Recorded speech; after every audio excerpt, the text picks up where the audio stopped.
Welcome to my channel. ఈ రోజు మనం మేరే సాయి 1183 ఎపిసోడ్ తెలుగులో తెలుసుకుందాము. విశ్వాస్ ఎవరు చూడడం లేదని బీరువా తలుపులు తీసి అలా డబ్బు దొంగిలిస్తూ ఉండగా ఇంతలో అక్కడికి తండ్రి చేరుకుని, ఏం చేస్తున్నావు విశ్వాస్ అని పెద్దగా అరుస్తాడు. వెంటనే అలా వైశాలి కూడా ఉలిక్కిపడి లెగుస్తుంది. ఆ తర్వాత చాలా ఆవేశంగా, చూడు, నిన్న నీ డబ్బులు పోయినవి అన్నావు కదా, నేను ఇచ్చినవి, అవి కాజేసింది కూడా వీడే అని చెప్పి చాలా ఆవేశంగా, అసలు నీవు ఏం చేస్తున్నావో అర్థమవుతుందా? నేను నీకోసం ఇంత కష్టపడుతుంటే నీవు ఇలా డబ్బు దొంగిలిస్తావా అని కోప్పడతారు. వెంటనే పిల్లవాడు, నాన్నగారు, మీరు నేను అడిగితే డబ్బు ఇవ్వనప్పుడు నేను ఇలాగే దొంగిలించాల్సిన పరిస్థితులు నెలకొంటాయి అనగా వెంటనే తండ్రి చాలా ఆవేశంగా అలా కర్ర తీసుకొని కొట్టబోతాడు. ఇంతలో తాతగారు అక్కడికి చేరుకుని, ఏం చేస్తున్నావు? నీకేమైనా మతి భ్రమించిందా? పిల్లలు తప్పు చేస్తే వారికి సరైన మార్గంలో అర్థమయ్యేలాగా వివరించాల్సి ఉంటుంది. ఇలా కొట్టడం సరైనదేనా అని అంటారు. వెంటనే అతను, నేను రోజంతా కష్టం చేసి ఇంత సంపాదిస్తుంది వాడు ఇలా డబ్బు కాజేయడానికా? అసలు వాడికి ఏం తక్కువ చేశానని వాడు ఇలాంటి తప్పుదోవ పట్టడానికి కావాల్సినవి అన్నీ తీసుకువచ్చి ఇస్తున్నాను. వాడిని ముంబైలో పాఠశాలలో చేర్పించాలనే కదా ఇంత కష్టం చేస్తున్నాను. రాత్రి పగలు అని తేడా లేకుండా డబ్బు సంపాదిస్తున్నాను వాడికి మంచి జీవితం అందివ్వాలని. కానీ వీడేమో ఇప్పుడు దొంగలాగా మారబోతున్నాడు అనగా వెంటనే పిల్లవాడు, ఏమిటి, మీరు నన్ను దూరంగా ముంబైలో పాఠశాలలో చేర్చాలనుకుంటున్నారా అని అడగ్గా వెంటనే తండ్రి, హా, నీ మంచి కోసమే, నీకు ఒక మంచి భవిష్యత్తు లభిస్తుందని ఒక చిన్న ఆశ అని అంటారు. వెంటనే పిల్లవాడు, చూడండి, మీరు ఏం చెప్పినా కూడా వింటానేమో, కానీ నేను మాత్రం ముంబై పాఠశాలలో చేరబోను, ఇదే నా యొక్క నిర్ణయం అని చెప్పి అలా ఆవేశంగా ఇంట్లోనికి వెళ్ళిపోతాడు. ఇంతలో అలా తాతగారు, చూసావా నీ పిల్లవాడు ఎలా మాట్లాడుతున్నాడో, హద్దులు దాటి మాట్లాడుతున్నాడు. ఈ రోజున వాడు ఇలా దొంగతనానికి కూడా పాల్పడబోయాడు అంటే తండ్రి అదుపు లేకపోవడం వలనే. నీవు వాడికి కొంత సమయం కేటాయించాల్సి ఉంటుంది అనగా వెంటనే అలా తండ్రి, చూడండి, నాకు ఏం చేయాలి, ఏం చేస్తే మంచిది చెడు అనేది తెలుసు, నాకు ఎవరు చెప్పాల్సిన అవసరం లేదు అని అంటారు. వెంటనే అలా అతని తండ్రి చాలా ఆవేశంగా, నీకు నిజంగానే మంచి చెడుకి తేడా తెలిసినట్టయితే ఇలా ప్రవర్తించి ఉండేవాడివి కాదు. కేవలం నీవు డబ్బు గురించి అలాగే నీ గురించి మాత్రమే ఆలోచిస్తున్నావు. గత కొద్ది రోజులుగా ఇంట్లో ఏం జరుగుతుంది ఏమిటి అనేది కూడా పట్టించుకోవడం లేదు. నీ కొడుకు గురించి కానీ భార్య గురించి కానీ అసలు నీకు బాధ్యత లేకుండా పోయింది.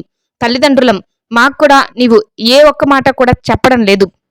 గత కొద్ది రోజులుగా నీ భార్యకి అనారోగ్యంగా ఉంది. ఒక్క రోజైనా సెలవు తీసుకుని ఆమెని వైద్యుని దగ్గరికి తీసుకొని వెళ్ళావా? లేదు. నీవు ఏం చేయాలనుకుంటున్నావో అదే చేస్తున్నావు. ఇదే విధంగా నీవు కొనసాగినట్టయితే ఏదో ఒక రోజు డబ్బుకి బానిసైపోయి మా అందరినీ కోల్పోవాల్సిన పరిస్థితులు నెలకొంటాయి, జాగ్రత్త అని మాట్లాడి అక్కడి నుంచి వెళ్తాడు. మరుసటి రోజు ఉదయాన్నే విశ్వాస్ అలా ఇంట్లోకి తొంగి చూస్తాడు. ఎవరూ లేరని నిర్ధారించుకున్న తర్వాత తండ్రి తన జోబీలోని డబ్బులు సరుగులో పెట్టడం చూసిన సంఘటనని గుర్తు చేసుకొని వెంటనే ఆ డబ్బులని అలా తీసుకొని ఎవరికి చెప్పపెట్టకుండా ఇంట్లోంచి బయటికి వెళ్ళిపోతాడు. ఇంతలో కొంత సమయానికి తల్లి అలా పూజ చేయడం కోసమని పూజా మందిరం దగ్గరికి వెళ్ళబోతూ ఉండగా ఆమెకి విపరీతమైన గుండె నొప్పి వస్తుంది. ఒక్కసారిగా అలా కుప్పకూలి కింద పడిపోతుంది. అమాంతం పెద్దగా అరవడంతో అలా ద్వారకామాయిలో ఉన్న సాయికి ఈ విషయం అర్థమవుతుంది. వెంటనే సాయి తన జోలీని తీసుకుని హడావిడిగా బయటికి వెళ్ళబోతారు. వెంటనే బాయిజమ్మ, సాయి, ఇందాక రొట్టెలు తయారు చేయమని అడిగారు, ఇప్పుడెక్కడికి వెళ్తున్నారు అనగా సాయి, ముఖ్యమైన పని ఉంది బాయిజమ్మ, అతి త్వరగానే తిరిగి వస్తాను అని అలా సాయి అక్కడి నుంచి బయలుదేరి వెళ్తారు. ఏమై ఉంటుందా అని వాళ్ళు అలా ఆలోచిస్తూ ఉండిపోతారు. మరోవైపు అలా వైశాలి అరుపుకి భర్త, అత్తమామ అందరూ చేరుకుంటారు. వెంటనే ఆమెకి ఏమైందా అని చెప్పి అడుగుతూ, చూడు, ఇప్పటికైనా మించిపోయింది లేదు, సాయి దగ్గరికి తీసుకుని వెళ్తే తప్పకుండా సాయి వైద్యం చేస్తారు అని మాట్లాడుతూ ఉండగా వెంటనే వైశాలి, మరేం పర్వాలేదు, నాకు కొంచెం బాగానే ఉంది అనగా వెంటనే భర్త, చూడు, నిన్ను వెంటనే వైద్యం దగ్గరికి తీసుకుని వెళ్తాను, అప్పుడే నీకు సురక్షితం అని మాట్లాడుతూ ఉండగానే ఒక వ్యక్తి అక్కడికి చేరుకొని, చూడండి, చోటోపాధ్యాయ వీలైనంత త్వరగా మిమ్మల్ని రమ్మని చెప్పి కబురు పంపారు అనగా వెంటనే అతను, చూడండి, నా భార్యకి బాగోలేదు, ఈ రోజు నేను సెలవు తీసుకుంటున్నాను, రాలేనని చెప్పి కొంచెం తెలియపరచండి, నేను ఆమెని ఇప్పుడు వైద్యం దగ్గరికి తీసుకొని వెళ్ళడం చాలా అవసరం అనగా వెంటనే అతను, చూడండి, మిల్లులో ఏదో సమస్య వచ్చిందని చెప్పమన్నారు, అలాగే బల్వంత్ గారు కూడా అక్కడే ఉన్నారు, మీరు గనక వచ్చి ఆ సమస్యని వెంటనే సాల్వ్ చేయకపోయినట్టయితే మీ ఉద్యోగం పోతుందని చోటోపాధ్యాయ చెప్పమని చెప్పారు అనగా వెంటనే అలా అతను ఆందోళన పడిపోతూ, ఏం చేయాలో అర్థం కాక, వైశాలికి ఇప్పుడు కొంచెం బాగానే ఉందని చెప్తున్నారు కదా నాన్న, నేను ఇప్పుడు ఎలాగైనా మిల్లుకు వెళ్ళాలి. నేను ఆమెని రేపు హాస్పిటల్‌కి తీసుకొని వెళ్తాను అని అంటారు. వెంటనే తండ్రి, చూడు, నీవు ఇంతకు ముందు ఫార్మర్ చేసే పనులు చేసినప్పుడే చక్కగా ఉన్నావు. నీవు రైతుగా ఉన్నప్పుడే నాకు దగ్గరగా ఉన్నావు. ఎప్పుడైతే ఈ మిల్లులో పనిలో చేరావో అప్పటినుంచి దూరంగా ఉంటున్నావు. కనీసం ఇంటి బాధ్యతలు కూడా సక్రమంగా నిర్వహించడం లేదు. ఏదో ఒక రోజు నీవు ఖచ్చితంగా తీవ్ర పరిణామాలను ఎదుర్కోవాల్సిన పరిస్థితులు నెలకొంటాయి. ఇదే విధంగా కొనసాగితే గుర్తుపెట్టుకో అని అలా కోప్పడతాడు. వెంటనే అలా అతను, చూడండి, ఒకవేళ వైశాలికి మరింత ఇబ్బందిగా ఉన్నట్టయితే కులకర్ణి సర్కార్ గారి దగ్గరికి తీసుకొని వెళ్తే అతను వైద్యం చేస్తారు. ఆ తర్వాత ఆమెని పెద్ద ఆసుపత్రికి తీసుకొని వెళ్ళొచ్చు. ఇప్పుడైతే అదిగోండి ఆ సరుగులో డబ్బులు ఉన్నాయి. మీరు వెంటనే ఆమెని తీసుకుని కులకర్ణి సర్కార్ దగ్గరికి వెళ్ళండి. నేను మిల్లు దగ్గరికి వెళ్ళి పని చూసుకొని అతి త్వరగానే తిరిగి మరలా ఇంటికి వస్తాను అని చెప్పి అక్కడి నుంచి వెళ్ళిపోతాడు. వెంటనే వారు ఆమెని కులకర్ణి సర్కార్ వద్దకు తీసుకొని వెళ్ళాలని సరుగులో డబ్బులు తీసుకోబోగా అక్కడ డబ్బులు కూడా ఉండవు. వెంటనే ఇది విశ్వాసే చేసి ఉంటారు అనడంతో అతను ఇంట్లో ఉన్నాడేమోనని వెతుకుతారు. కనిపించకపోవడంతో బాధపడుతూ ఉండగా వెంటనే వైశాలి, నేను ఎంత దురదృష్టవంతురాలని, నేను ఇటువంటి సమయంలో నాకు భర్త దగ్గర ఉండాలి అని కోరుకుంటాను. భర్త నన్ను వదిలేసి వెళ్ళాడు. అలాగే కుమారుడు కూడా నన్ను ఒంటరిదాన్ని చేసి వెళ్ళిపోయాడు అని బాధపడుతూ, నేనసలు ఊహించనే లేదు ఇటువంటి భయానక సిచ్యువేషన్ని నేను ఎదుర్కోవాల్సి వస్తుందని అని బాధపడుతూ ఉంటుంది. వెంటనే అలా అత్తమామ ఇద్దరు ధైర్యం చెప్పి, చూడు, మేం నిన్ను కూతురు కంటే ఎక్కువగా చూసుకుంటున్నాము. నీకు బాధ వస్తే మాకు కూడా బాధే కదా. నీ ఆరోగ్యాన్ని మేము ఎట్టి పరిస్థితులను అశ్రద్ధ చేయబోము. వెంటనే మేము ఎలాగైనా సరే ద్వారకామాయి వద్దకి తీసుకొని వెళ్ళి సాయితో వైద్యం చేయిస్తాము. మేము బతికి ఉండగా నీకు ఎటువంటి ఆపద దరిచేరనీయకుండా కాపాడుకుంటాము అని అలా సాయి దగ్గరికి వారు తీసుకొని బయలుదేరుతారు. మరోవైపు విశ్వాస్ తను తీసుకుని వెళ్ళిన డబ్బుని అలా మదన్కి ఇచ్చి, ఈ రోజు ఎలాగైనా సరే ఆ ప్రహ్లాద్కి గుణపాఠం నేర్పించాలి, అతనికి తగిన శాస్తి జరిగేలాగా చేయాలి అని అంటారు. వెంటనే మదన్, చూడు, ఈ రోజైతే కాదు, ఎందుకంటే వారికి మనం కబడ్డీ పోటీలోనే విజేతలుగా నిలిచి గట్టి గుణపాఠం నేర్పిద్దాము. ఒకటి చెప్పమంటావా? మనం దెబ్బకి దెబ్బ కొట్టాలి అంటే కొంచెం ఓపిక పట్టాల్సి ఉంటుంది. ఎప్పుడైనా పులి ముందడుగు వేసేటప్పుడు వెనక్కి 2 అడుగులు వేస్తుంది. కాబట్టి నీవు మాత్రం ఖచ్చితంగా నమ్మకం ఉంచు. మనం విజయం సాధిస్తాము. వాళ్ళకి గట్టి గుణపాఠం నేర్పిస్తాము. ఈసారి చక్కగా సాధన చేసి వాళ్ళకంటే పై ఎత్తులు వేసి ఎలాగైనా సరే మనం విజయం అందుకుంటాము. అది సరే, నీవు ఇంతకు ముందు అలా ఈత నేర్చుకున్నాను అన్నావు కదా, ఇక్కడ అందరం మేము ఉన్నాము. నీవు వెళ్ళి ఈత కొట్టే పనైతే కొట్టు. ఈతని మేము కూడా ఆస్వాదిస్తూ చూస్తూ ఉంటాము. నీ యొక్క స్కిల్స్ అనేవి పెరుగుతాయి, సరేనా అని అంటారు. వెంటనే అలా విశ్వాస్, సరే, నిజంగా మీరు నాకు చాలా ప్రోత్సాహం అందజేస్తున్నారు. ఇప్పుడే నేను ఈత కొడతాను అని చెప్పి అలా నీళ్ళలోకి దిగుతాడు. ఇంత చిన్నగా ఉన్న చోట దిగితే ఎలాగా, లోపలికి వెళ్ళి ప్రయత్నం చెయ్యి, ఇంకా లోపలికి అని అలా అతన్ని పీకల్లోతు నీటి దగ్గరికి చేరుకున్నాక ఇప్పుడు ఈత కొట్టు అని అంటారు. వెంటనే విశ్వాస్ ప్రయత్నం చేస్తూ ఉండగా విపరీతంగా నీటి యొక్క ఎద్దడి ఎక్కువవుతుంది. ఒక్కసారిగా అలా నీరు ఎక్కువ రావడంతో అతను ఇబ్బంది పడుతూ ఉంటాడు. మరోవైపు ద్వారకామాయి వద్దకి వైశాలిని తీసుకుని అత్తమామ చేరుకుంటారు. వెంటనే అలా, బాయిజమ్మ, ఏమైంది వైశాలికి అని అడగ్గా, ఆమెకి గుండె దడగా ఉంది, విపరీతమైన గుండెల్లో మంట వచ్చింది, అందుకే ఆమెని సాయి దగ్గరికి తీసుకువచ్చాము అనగా, వెంటనే వాళ్ళు కంగారు పడుతూ, సాయి లేరు, కానీ త్వరగా వస్తానని చెప్పి మాట ఇచ్చారు. వైశాలిని ద్వారకామాయిలోనికి తీసుకొని రండి అని చెప్పి అలా తీసుకుని వెళ్ళి కూర్చోబెడతారు. మరోవైపు విశ్వాస్ తండ్రి అలా చోటోపాధ్యాయ దగ్గరికి చేరుకుని, ఏం జరిగింది, ఏదో సమస్య ఉందని చెప్పి నాకు కబురు వచ్చింది అనగా, వెంటనే అతను, హో అదా, ఇందాక చిన్న సమస్య వచ్చింది ఆర్డర్లో, వెంటనే దాన్ని కేశవ్ పరిష్కరించాడు, బలవంత్ గారు ఇక్కడి నుంచి వెళ్ళిపోయారు అనగా, అతను చాలా ఆవేశంగా, అసలు ఏం జరుగుతుంది ఇక్కడ, నా భార్యకి అనారోగ్యంగా ఉంది, ఆమెని నేను వైద్యం దగ్గరికి తీసుకువెళ్లాలనుకున్నాను, ఇంతలోనే మీరు ఖచ్చితంగా రావాలని కబురు పెట్టడంతో నేను ఇక్కడికి వచ్చేశాను, అసలు మీరు ఇలా చేయడం న్యాయంగా ఉందా అని కోపడతాడు.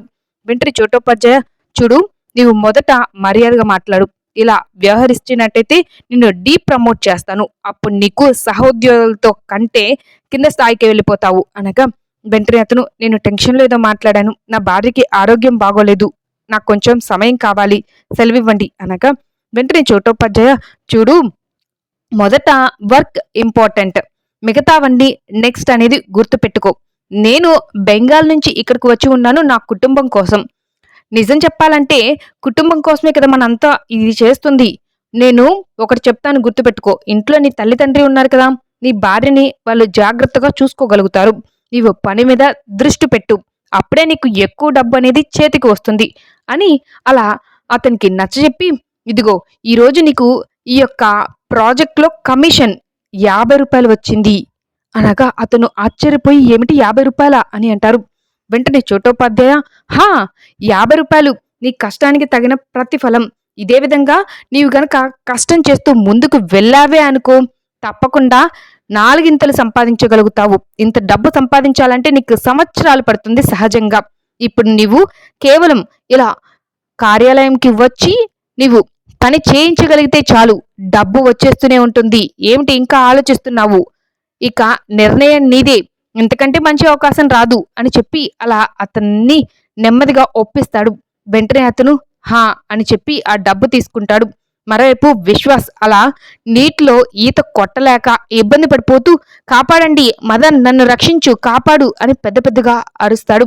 వెంటనే మదన్, "ఏమిటి యాక్టింగ్ చేస్తున్నావా? నీవేదో భయపడుతున్నట్టుగా నటిస్తున్నట్టున్నావు" అనగా పక్కన ఉన్న స్నేహితులు, "చూడు, విశ్వాస్ నిజంగానే నీళ్ళలో మునిగిపోతున్నట్టుగా అనిపిస్తుంది. అతన్ని మనం కాపాడే ప్రయత్నం చేయాలి" అని అంటారు.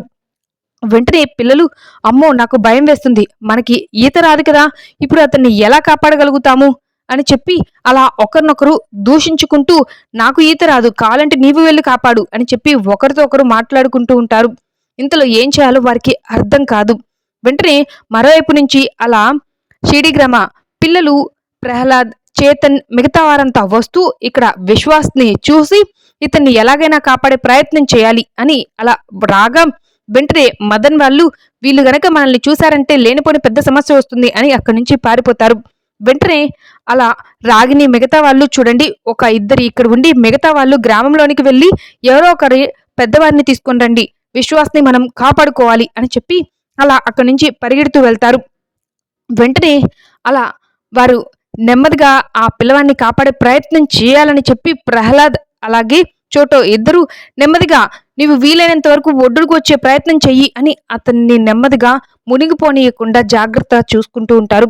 మరోవైపు అలా ద్వారకామాయి వద్ద వైశాలి విపరీతమైన గుండె నొప్పితో బాధపడుతూ ఉంటుంది. ఇంతలో వనమూలికలతో పాటు సాయి అక్కడికి చేరుకొని ఒక రసాన్ని తయారు చేసి దాన్ని ఆమెకి అలా నెమ్మదిగా తాపిస్తారు. ఆమె కొంచెం కుదుటపడి ప్రశాంతంగా అలా కూర్చుంటుంది. ఇప్పుడు ఎలా ఉంది అని అలా ఆమెతో మాట్లాడుతూ సంభాషిస్తూ ఉండగానే ఇంతలో అక్కడికి చేతన్ చేరుకొని, "సాయి, ఏం చేయాలో అర్థం కావడం లేదు. చాలా పెద్ద సమస్య వచ్చి పడింది. ఇప్పుడు విశ్వాస్ అక్కడ నదిలో మునిగిపోబోతున్నాడు. మేము అతన్ని చూశాము. ఏం చేయాలో అర్థం కాక గ్రామంలో ఎవరో ఒకరిని పిలుచుకొని వెళ్ళడానికని వచ్చాము" అని పెద్దగా అరుస్తాడు. వెంటనే తల్లి ఆందోళన పడిపోతూ, "సాయి, నా బిడ్డ" అని చాలా పెద్దగా ఏడవను పొంత పెడుతుంది. వెంటనే సాయి అతన్ని కాపాడడం కోసమని అక్కడి నుంచి బయలుదేరుతారు.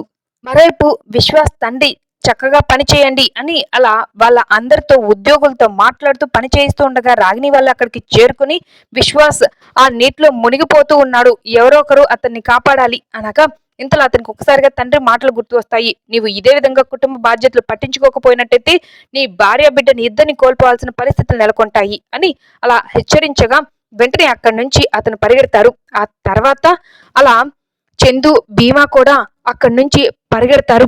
వెంటనే చోటోపాధ్యాయ, "చూడండి, మీరు ఇలా వెళ్ళినట్టయితే మీ ఉద్యోగాలకి హాని కలుగుతుంది" అన్నా కూడా వాళ్ళు పట్టించుకోకుండా అక్కడి నుంచి వెళ్ళిపోతారు. వెంటనే చోటోపాధ్యాయ ఆలోచనలో ఉంటాడు. మరోవైపు అలా అతను ఆ యొక్క నీటిలో దాదాపు మునిగిపోతాడు. ఇంతలో అక్కడికి చేరుకున్న తండ్రి, "విశ్వాస్, విశ్వాస్" అని చెప్పి పెద్దగా ఏడుస్తూ తన బిడ్డని కాపాడుకునే ప్రయత్నం చేయబోతాడు. వెంటనే అతన్ని గట్టిగా పట్టుకొని, "ఇప్పటికే ఈత వచ్చిన వాళ్ళు అందులో పిల్లవాడిని వెతుకుతున్నారు. మీరు ఆందోళన పడవద్దు. విశ్వాస్ని ఎలాగైనా వెతుక్కు తీసుకువస్తారు" అని చెప్పి అలా ధైర్యం చెబుతూ ఉంటారు. అయినప్పటికీ ఎంతసేపు వెతికినా కూడా పిల్లవాడు దొరకడు. ఇంతలో భీమా వాళ్ళు చేరుకోవడంతో వెంటనే అతను, "ఇదిగో ఈ డబ్బంతా తీసుకో. నేను నీకు ఎంత కావాలంటే అంత ఇస్తాను. నా బిడ్డని కాపాడు" అనగా భీమా, "చూడు, నీవు మారావేమో, మేము మారలేదు. నీ బిడ్డ నీకు మాత్రమే కాదు, మాకు కూడా బిడ్డతో సమానం. మేము కూడా ఆ పిల్లవాడిని కాపాడడం కోసమే వచ్చాము. నీవు ఈ డబ్బు ఇచ్చి మమ్మల్ని అవమానపరచవద్దు. విశ్వాస్ని మేము వెతికే ప్రయత్నం చేస్తాము" అని చెప్పి వాళ్ళు కూడా అలా నీటిలోకి దూకి పిల్లవాడిని అలా వెతికే ప్రయత్నంలో నిమగ్నం అవుతారు. ఇంతలో అక్కడికి సాయి మిగతా వారు చేరుకుంటారు. వెంటనే అతను సాయి నా బిడ్డని కాపాడండి, నా బిడ్డని రక్షించండి అని చెప్పి అలా ప్రాధేయపడుతూ అడుగుతూ ఉంటాడు. ఎంత సమయం వెతికినప్పటికీ కూడాను విశ్వాస్ కనిపించడు. ఇంతటితో ఎపిసోడ్ కంప్లీట్ అయింది. మీకు ఈ వీడియో నచ్చినట్టయితే లైక్ చేయండి, సబ్స్క్రైబ్ చేయండి. మరిన్ని వీడియోస్ కోసం బెల్ ఐకాన్ క్లిక్ చేయండి. Thank you.